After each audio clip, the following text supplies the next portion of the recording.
Hello, my name is Megan Hensick, and today I would like to talk about media definitions and theories, TV and film, advertising, and some tips for college. So to begin, we're going to start with terms and theories.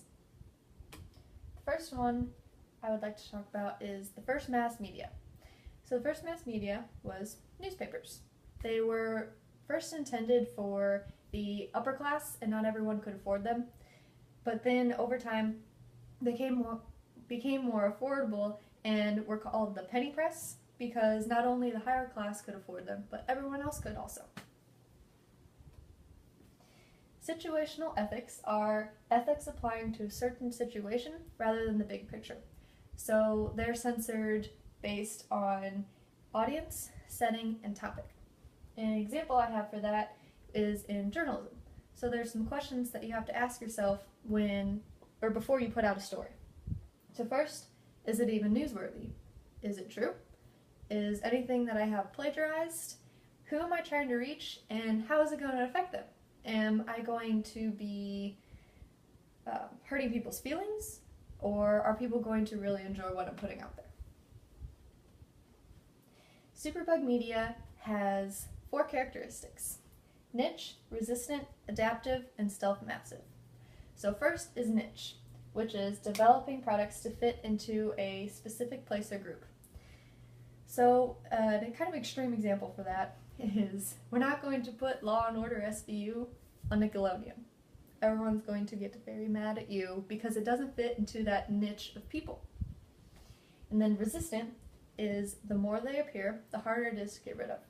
So the reason that these YouTubers are so consistently famous is because they put out every week, a new video every week, and they get so many views every week. You can't get rid of that many fans.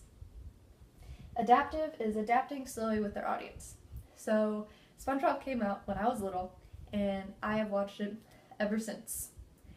And the reason that is still true is because SpongeBob has realized that everyone that started out with it has grown up. And so parts of SpongeBob had to grow up with us, and they've been successful in doing that. And then stealth massive is the idea that superbug media is 10 times more of the media than traditional.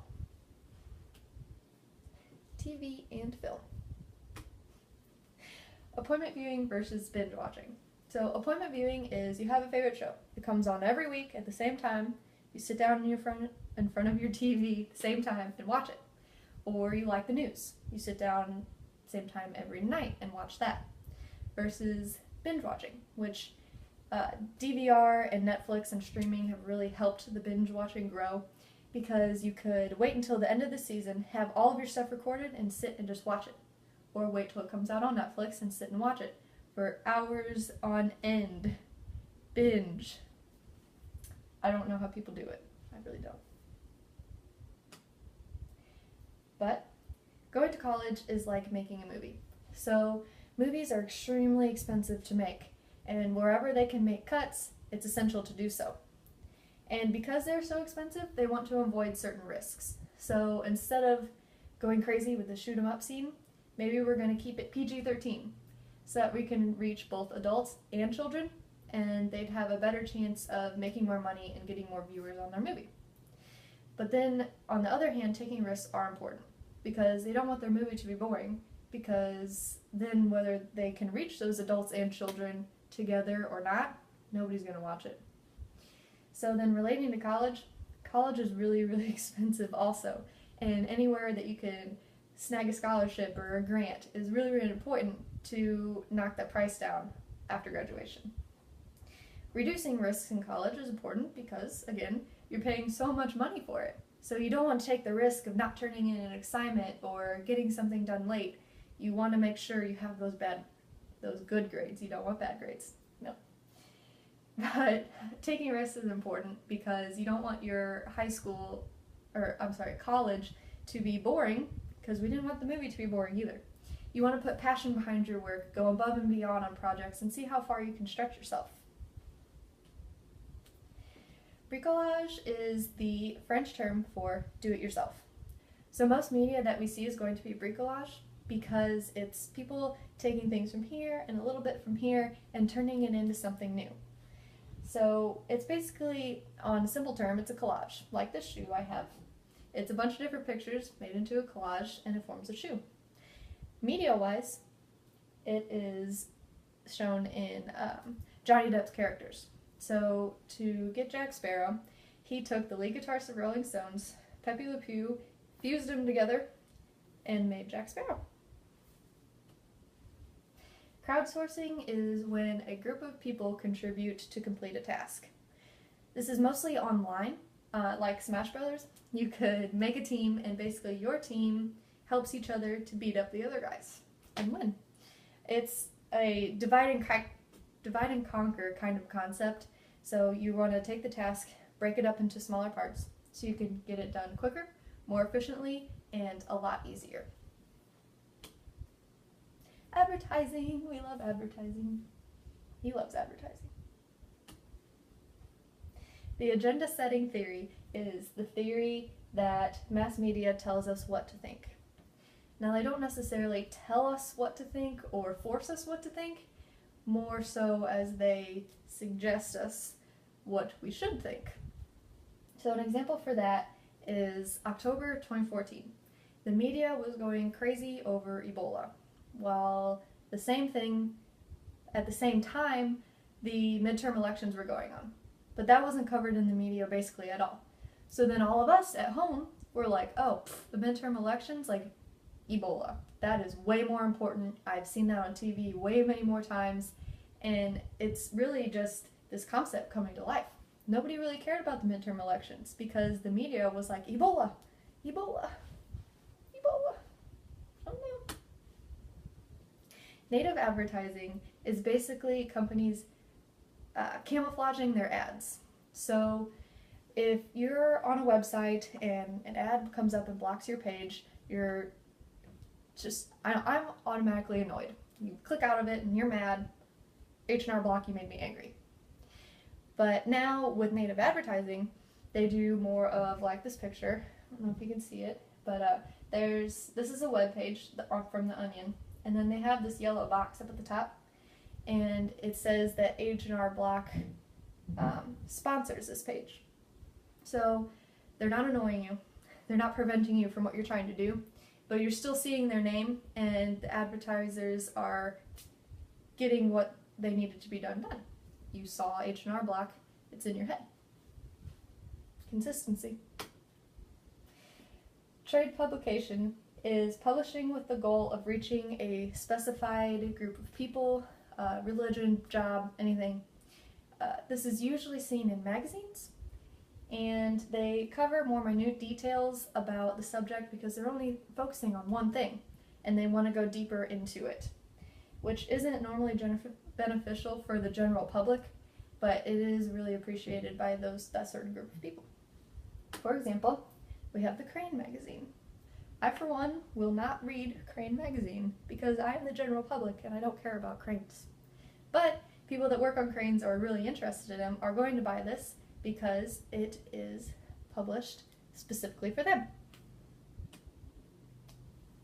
An imperfect match was important because it emphasized the concept that it's not what we're exposed to, it's how we're exposed to it.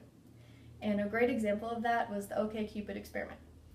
So OkCupid was a dating site that experimented on its users, which they didn't know they would be experimented on, and they were not happy about that, obviously. But anyways,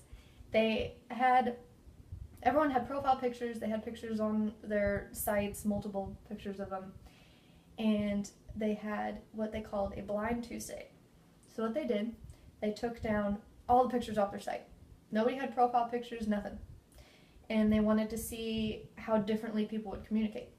And they found that people were more likely to engage in conversation with somebody that reached out to them, and they actually had deeper conversations. And this is the perfect example of what you're exposed to versus how you're exposed to it, is they're being exposed to the same people, but they can't see them. So there isn't that, oh, you look nasty, I'm not going to talk to you, or that, oh, wow, she's really pretty, I'm intimidated. It takes all of that away all the insecurities are gone. And people were more willing to talk to each other because of that. The third person effect is when we tend to think advertising is effective, but it doesn't affect me. All of you are dumb. Not me, basically. So, you're sitting on the couch. You see an ad for a shoe sale that is Friday only, and you say, I was going to go next weekend anyway. I bet all these people are going to go crazy and not even get a good deal. Ha ha. Well, we use the thought that the message will influence others to justify your own behavior. So you're still sitting on the couch and you're thinking about it, and it crosses your mind, there's one pair of shoes that I really liked that were at that store. And since this ad was out and everybody's stupid except for me, everybody's going to be at the store buying shoes. And somebody's probably going to buy the pair of shoes that I wanted. So I'm going to go to the store and buy them. Not because I saw the ad, because everybody else did. Really? The rule of 7 suggests that people need to see an advertisement 7 times before acting on it. Now, this isn't proven by science or anything, but the fact that you see it multiple times is important. Consistency is key. So if you hear a jingle on the radio once, you're like, oh, that was cool. Versus you hear the same one multiple times a day, all day, and whether you want to or not, you're going to memorize it. So then later on, when you're trying to think of what the heck was that I heard on the radio that I want to go buy or do or whatever, you're going to remember the one that annoyed the crap out of you because you have it memorized, rather than the one that you just heard once. So that company wins. Net neutrality is the idea that everyone gets the same internet, TV, phone, whatever speed. So the media traffic is all moving at the same speed. But the thing with that is, soon the rules might change, so that companies that want to spend a little extra money can move their media traffic a little faster than this one.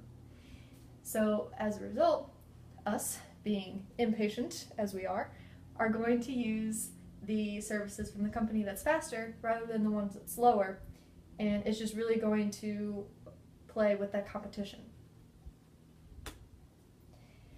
And then finally, 7 things I wish I knew in college. First, college is not just job training. So you're not here to just go through the motions. You're here to explore, make friends, and to grow as a person. Second, friendships can get you a job later. Build your network. Make your friends. They can help you. Third is to focus more on learning than on grades. GPA is really important, but if we just keep memorizing, testing, forgetting, how's that going to help you later when you get a job and the thing that you memorized, tested, and forgot you need? Well, what are you doing? Number 4 is to take advantage of the resources offered. So we got to take care of ourselves while we're here. Use the career services, childcare, financial aid, and health services. Fifth, get to know your professors. This isn't high school, people. It's not teacher-students. We're all adults here. So if your professor sees that you took the time to get to know them personally over the other students in the class, they're more likely to help you when you have a problem that you need to go to them with. 6th is to study abroad. There's so many other things out there, and if you get the opportunity to experience them, you should do it. 7th is to be careful with student loans. You're going to be tempted to just cover everything with loans, pay for it later, don't worry about it now. But that's so much more debt that you're going to put onto yourself at graduation. So, if you have a job and you can pay for some things here and there during your college years, do it.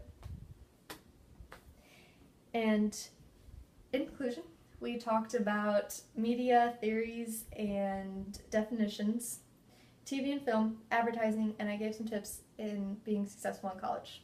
And I'd like to leave you with a little quote from Eric Carmen. The power of media is it forces necessary change. Think about that. Thank you.